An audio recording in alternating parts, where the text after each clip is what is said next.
WGC, welcome back to the channel. God bless. Thank you for rocking with your boy. It is truly appreciated. With the lift of the embargo came quite a bit of gameplay, which means we have a lot to talk about. You guys already know my motto, which is gameplay over everything, so this is going to be a very gameplay-centric video. So with that being said, WGC, lock in and let's work. One thing I noticed immediately off the jump is that 2K seems to have scaled back quite a bit on the fighting stances. Like, you rarely notice them at all. The only time I really noticed them was when like both opponents were standing, but outside of that they really don't seem to appear at all. I mean, even when you're in close proximity to your opponent when they're grounded, like I noticed that your wrestler would still kind of maintain their walk. Whereas in previous games, anytime you were in a general vicinity of your opponent, the fighting stances would pop. So this is a huge W, man. This is something we've been begging them to get up out of there, and they got it up out of there, man. Well, for the most part anyway, but I'll take it, bro. Barricade dives have made their way into WWE 2k25. Huge shout out to Visual Concepts for making this happen, man. This is one from my personal wish list, and I'm glad that it finally made it in. I am curious as to how extensive this is. They did mention that we will be able to edit Barricade dives in our movesets, but I'm wondering if that is up to and including finishers. Are we going to see things like the insane elbow or a swanton bomb off the Barricade, not just as regular moves, but like from a finisher and signature perspective? Also, are these moves susceptible to catch finishers? So as you can see, there are some questions that indeed need to be answered. But you know what would be crazy? If we could somehow utilize the barricades in the Royal Rumble. Imagine being able to like teeter along the barricade and find a way to jump back to the apron just to get back into the Rumble. This would make those Kofi Kingston and Naomi and recently Logan Paul spots very possible. Definitely something to look forward to in the future, but for now, shout out to Visual Concepts for bringing this one back. W. Speaking of W's, ladder matches. We gotta talk about it. Seems VC gave a substantial amount of love to the ladder matches this year. Apparently there's not only a new minigame for the briefcase, but they also brought back diving ladder finishers. And signatures too. This is dope, man, cause I ain't gonna lie to y'all, I was not fond of ladder matches at all. Honestly, I would just cheese my way through them. I would let the computer fill up the meter and then knock them off and just finish filling it in just to get through them. So hopefully with the new things they added, it would end my disillusion with this match type. I also forgot to mention that you can now attempt to unhook the briefcase or the belts while hanging from them. So you still got that last ditch effort to try to win the match, even if the ladder's been removed from the process. This is dope, man. It also makes me excited to see what other changes they may have made. For instance, are there any new interactions with the ladder? Do we have any new ladder grapples? Or can we throw our opponents on top of the ladder to cause damage? Can we do things like crawl into the ladder to push it over or to attempt to climb it? Do we have an in-ring ladder bridge? Or maybe we can jump from one ladder to the next. I mean, they've already pretty much taken everything else from Fight Forever. Why not go ahead and swipe that too? But getting back to the base point, man, these are phenomenal upgrades, man, and much appreciated. So once again, man, shout out to Visual Concepts and the dev team. W features, man, and even more so, I'm glad to see that existing match types are actually getting some love. While we're on the subject of match types, we actually got a couple of new ones to add to the fray. The Bloodline Rules and the Underground match. On the surface, the Bloodline Rules match just seems like a standard match that allows for multiple interference paybacks.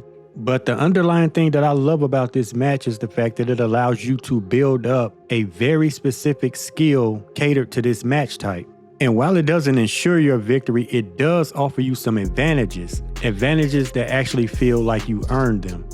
I would love to see this philosophy be used in other match types. One of the main things that come to mind is that video that Jesse and I dropped a while back about tag team wrestling. There was a tag team meter concept in that video that follows pretty much the same guidelines as the Bloodline Rules match, where the more positive tag team actions you perform, things like frequent tags or double team moves, timely pinfall breakups, these would count as positive actions towards filling your meter.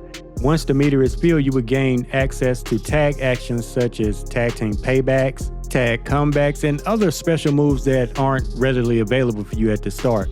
Another match type that could benefit from something like this is multi-man matches such as triple threats and fatal four-ways. So imagine being able to build up and activate skills that would allow you to take out multiple opponents. The 2-for-1 attacks like double clotheslines or double choke slams, double DDTs, these would provide more opportunities to get a clear pinfall or submission victory in those multi-man matches. Again, it's not so much about ensuring victory rather than just increasing the odds. On to the underground match. This one has me a bit excited for a couple of reasons.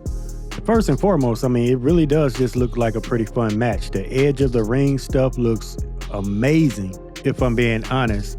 I also like the way the NPCs around the ring react to what's going on in the match. They're not just lifeless entities surrounding the ring, they're actually kind of tangible. If you throw your opponent into them, man, they'll actually hit the deck. I think that's kind of cool. The second reason I'm excited about this match is because you know that this is a prerequisite to lumberjack matches. Put the ropes back on, replace the NPCs with actual wrestlers, and being tossed out of the ring should trigger various reactions from the lumberjacks. These could range from a cutscene showing the lumberjacks simply tossing you back in the ring, or this could be a cutscene of them being more hands-on and beating you down before tossing you back in the ring, and maybe even putting you through the announce table or something. Just have a variety of different creative cutscenes that trigger each time you're tossed out of the ring. And I think, hey, you got yourself a lumberjack match. And the crazy thing is, this is probably the least imaginative way that you can go about doing this. This was just a freestyle. The new backstage areas is something that I was pleasantly surprised by. And quite honestly, man, I'm really looking forward to those. It just gives me that couch co-op aura from back in the Here Come the Pain days, if you know what I mean. And while it's not quite as interactive as I had hoped, it still got some pretty dope spots in there, man. Being able to throw someone from a scaffold through a solid sheet of glass is very Jack Perry. Jack Perry this is right launching here? and then crushing.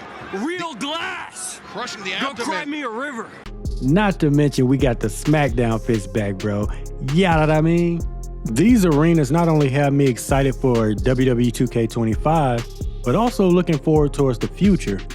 I don't know if you guys remember the arenas video I dropped about a month or so ago, but it talked about having era-specific backstages and settings. So maybe one day we get an Attitude Era backstage where you can actually run into the APA's office or the DX bus, and even Mankind's boiler room. The Golden Era, maybe we get stuff like Brutus the Barber Beefcake's barbershop and Undertaker's funeral parlor. Seeing the work that they put into the backstage areas just gives me hope for the future. The giant archetype is a really dope concept to me, and I might be in the minority here, but I'm all for the idea of having passive and executable skills that are attached to different archetypes. It just really helps diversify the different play styles and adds a level of originality to each character. So I really hope that they are equally as creative with the other fighting styles in the game, much in the same way as they are with the new giant archetype. While this is something that was not too much on my radar, we still have to acknowledge the improvements that were made to the showcase mode. Pun very much intended. First off, shout out to 2K and Visual Concepts for doing the fans a favor and getting slingshot tech up out of there. It is no secret that the WGC was not very fond of this feature, and not to mention it's not very content creator friendly. They went back to the in-game cutscenes, which I think is a phenomenal move. This is going to allow us to be able to play this game and maybe record footage if we want to, without the fear of being hit with a copyright strike. I can also appreciate the approach they took this year with this mode by adding in the what-if scenarios in the form of dream matches as well as alternate endings. Not only is this a fresh take to the mode, but it also adds some replay value, which is something that doesn't typically happen because Showcase is most of the time just a one-and-done mode, but now maybe you might want to go back and replay some of those matches and see what would have happened had a certain person won as opposed to losing a match. So again, this is a pretty solid W. I'll give it to him. The third-person camera angle is also another pretty cool quality of life feature. To be honest, it's not something I could see myself using like during a match. I don't know exactly how effective you can be trying to work the camera and work a match at the same time, but hey, I'm pretty sure there's somebody out there that can do it. At the very least, this would be pretty dope to get some pretty cool thumbnail shots, especially during entrances and winning scenes. But I know there's some content creators out there that are gonna go crazy with this feature. Especially for those who do universe mode content, they already pull off some pretty amazing stuff, so I can only imagine what they're gonna be able to do with this extra camera angle. You know, something that might be kinda dope, especially for online players, is maybe allowing someone to join a match to be the cameraman. So their sole purpose would be to operate the camera for the entirety of the match. I think that would be kinda dope, man. Especially once they get used to it, your gameplay could have some dope presentation levels. The danger meter is another pretty dope addition. Not only is it like just one of those cool nostalgic Easter egg kind of things, but it's also nice to have a definitive visual cue of a potential match ending scenario. So if you've been getting cooked and you see that danger pop up on your screen, then that is a clear indication that your opponent is one big move away from getting you all the way up out of there. Personally, I would love to see this feature have a much bigger role in more match types. A couple of scenarios I can think of that this would go absolutely crazy, especially when it comes to regular match types, is hitting your opponent with a signature or finisher while they're in a danger state and it leads to a ref stoppage. 2, putting your opponent in a submission signature or finisher when they're in a danger state and it leads to a pass out animation, thus ending the match that way. Or lastly, if both of you are in a danger state and you do something crazy like a superplex table spot, then it would lead to both of you being incapacitated and the match would end in a no contest double count out. Now personally, I think these kind of things will go crazy, but that's just me. Y'all let me know what y'all think.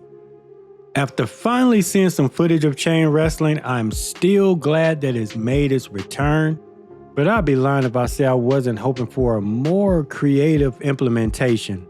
If we keeping it all the way solid, this looks like a complete cut and paste job. And unfortunately, when you cut and paste, that means you bring along any and all unresolved issues. So the same thing that made the past iteration of chain wrestling so immersion breaking, quite possibly is still going to exist in the current version. I hope that I'm wrong about this, but this is looking like the definition of insanity. But hey, worst case scenario, you could always just turn it off.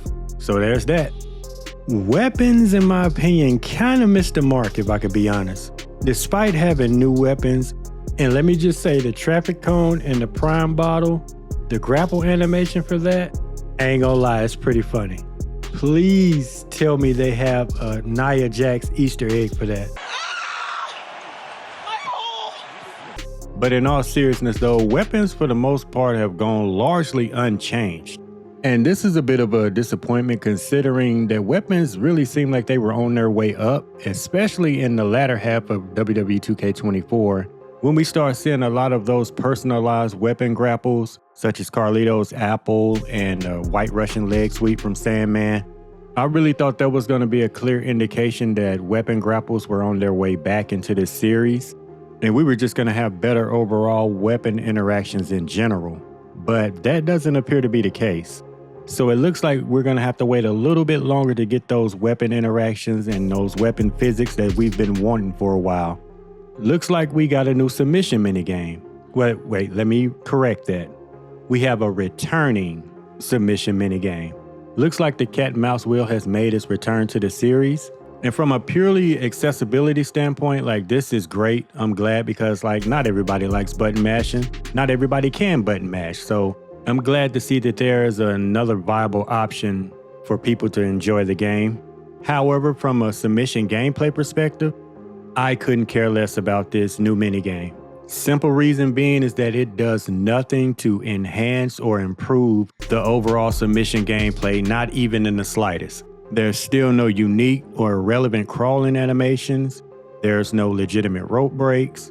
There's no transitions, no technical reversals, nothing that really makes up the anatomy of pro wrestling submission work. And I keep going back to this. It doesn't matter how many mini games you try to pour on top of this current submission gameplay, it's not gonna work. It's still gonna be trash. Submission gameplay has to change foundationally.